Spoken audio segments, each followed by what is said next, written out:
नमस्कार साथियों, स्वागत है आप सभी का आज की अपनी इस नई वीडियो में। तो जैसा कि आप लोग देख रहे हैं कि हम अपनी इंग्लिश स्पीकिंग की जर्नी में धीरे धीरे करके आगे बढ़ रहे हैं। एक एक करके हम अपने टॉपिक्स को क्लियर करते जा रहे हैं। तो उसी सीरीज में आज हमारे पास में जो हमारा टॉपिक है वो अभी हमारा चल रहा है मॉडल वर्ब्स का, जिसमें हमने कैन और कुड को बहुत अच्छे से समझ लिया है। अब आज हम जो पढ़ने वाले हैं वो है हमारा मे, माइट और मस्ट का यूज। तो चलिए देखते हैं कि मे, माइट और मस्ट का यूज हम कहाँ करते हैं और क्यों करते हैं। ये सारी चीजें जो है, ये जो भी हमारे रूल्स हैं वो हमारे कंपटीशन के एग्जाम्स के लिए बहुत ज़्यादा जरूरी है। इसलिए मैं आप लोगों को इनके बारे में बिल्कुल विस्तार से समझा रहा हूं ताकि आप लोगों को कोई भी कंफ्यूजन ना हो और आपके कंपटीशन के एग्जाम्स में इनका बहुत ज़्यादा इस्तेमाल है, इसलिए आप इनको बिल्कुल ध्यान से समझें। तो रूल नंबर 1 है हमारे पास में कि मे का प्रयोग हम संभावना या अनिश्चितता के भाव को व्यक्त करने के लिए करते हैं। यानी जो मे का प्रयोग है वो संभावना के लिए या अनिश्चितता के लिए किया जाता है। जैसे हो गया इट मे रेन टुनाइट, यानी संभावना है कि आज की रात बारिश हो सकती है।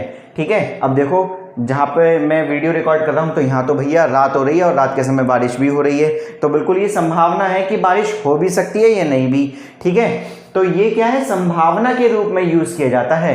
ठीक है, ऐसे ही जो मे का प्रयोग है, तो मे का प्रयोग इच्छा को व्यक्त करने के लिए ऑप्टेटिव सेंटेंस में होता है। जैसे मे यू लिव लॉन्ग, यानी यहाँ पे हमारा मे किस लिए आया है, ये जो मे आया है ये हमारा ऑप्टेटिव सेंटेंस में आया है, लेकिन आया किस लिए है, किसी की इच्छा को व्यक्त करने के लिए, कि कोई इच्छा कर रहा है किसी दूसरे के प्रति कि मे यू लिव लॉन्ग, कि आप लंबे समय तक जीवित रहें।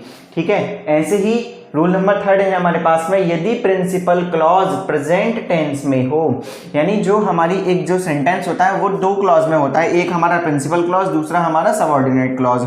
तो जो हमारी प्रिंसिपल क्लॉज है अगर वो प्रेजेंट टेंस में हो तथा सबऑर्डिनेट क्लॉज, जो हमारी सबऑर्डिनेट क्लॉज है वो डेट, सो डेट या इन ऑर्डर डेट से प्रारंभ हो तथा इससे पर्पस का बोध हो, यानी इससे जो है किसी भी पर्पस के बारे में होना बताया जाए, तो सब ऑर्डिनेट क्लॉज में मे का प्रयोग होता है। जैसे वी ईट सो डैट, तो क्या आ गया यहाँ पे, कंजंक्शन आ गया हमारा, क्या आ गया, सो डैट वी में लिव, तो किससे जुड़ेगा, मे से। ठीक है, तो मे का यूज होगा अगर हमारी सब ऑर्डिनेट क्लॉज किससे शुरू हो रही है, सो डैट से, या फिर इन ऑर्डर डैट से, या फिर हमारी डैट से। तो हमारी सब ऑर्डिनेट क्लॉज में क्या अगर पर्पस दिखाया जा रहा है तो मे का यूज होगा। ऐसे ही रूल नंबर 4 है हमारे पास में, मे का प्रयोग सम्मान के साथ निवेदन करने या अनुमति लेने के लिए भी किया जाता है। यानी जैसे किसी से हम सम्मान के साथ में यानी रेस्पेक्ट के साथ में किसी से कोई निवेदन कर रहे हैं या फिर हम किसी से कोई अनुमति ले रहे हैं, तो वहां भी हम मे का यूज करते हैं। जैसे मे आई कम इन सर, अब जैसे किसी से परमिशन लेते हैं ना, जैसे स्कूल में आपने देखा होगा कि टीचर्स क्लास, मतलब टीचर्स अगर क्लास के अंदर है और बच्चा अगर क्लास से बाहर जाए या क्लास के अंदर आए तो परमिशन लेता है ना कि मे आई कम इन मैम या मे आई कम इन सर। ठीक है, तो यहाँ पे क्या होगा, हमारा मे का यूज होगा। ठीक, ऐसे ही हमारे पास में और हमारा रूल है, मतलब जो आगे है हमारा रूल नंबर 5।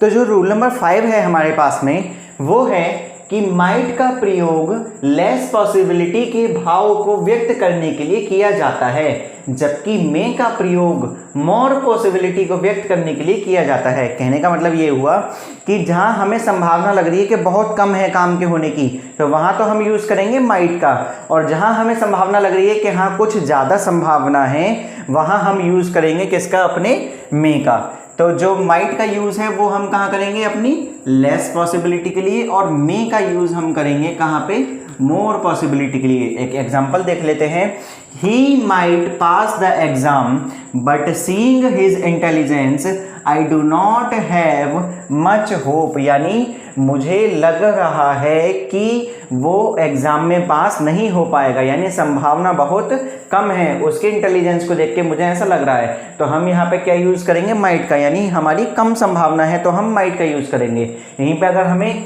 ज्यादा संभावना होती तो हम किसका, मे का यूज करते। ठीक, ऐसे ही अगला है रूल हमारे पास में, रूल नंबर 6, अगर संभावना बहुत अधिक हो तो मस्ट का प्रयोग करना चाहिए। यानी अगर बहुत ही ज़्यादा संभावना है तो वहाँ पे हम किसका यूज़ करेंगे, मस्ट का। देखते हैं एग्जांपल से समझते हैं। ही stage in 5 star hotels and travels by flight, यानी वह 5 स्टार होटल में रहता है और फ्लाइट से क्या करता है, ट्रेवल करता है। तो he must be very rich, यानी वाक्य से ही लग रहा है कि उसके अमीर होने की संभावना बहुत ज़्यादा है। तो जहाँ बहुत ज़्यादा संभावना है वहाँ हम किसका, मस्ट का यूज़ करेंगे। तो एक नोट हमें दिया है अलग से, क्या कि मे या माइट के साथ पॉसिबली या लाइकली का प्रयोग नहीं करें, क्योंकि दोनों ही संभावना को दर्शाते हैं। जैसे वी मे कम टुमारो, तो ये ठीक हो गया, इसमें कोई दिक्कत नहीं है, ठीक है। लेकिन वी में पॉसिबली, यानी मे भी आ गया और पॉसिबली भी आ गया, दोनों एक साथ किसी वाक्य में आ गए, तो ये हमारा सेंटेंस गलत हो जाएगा।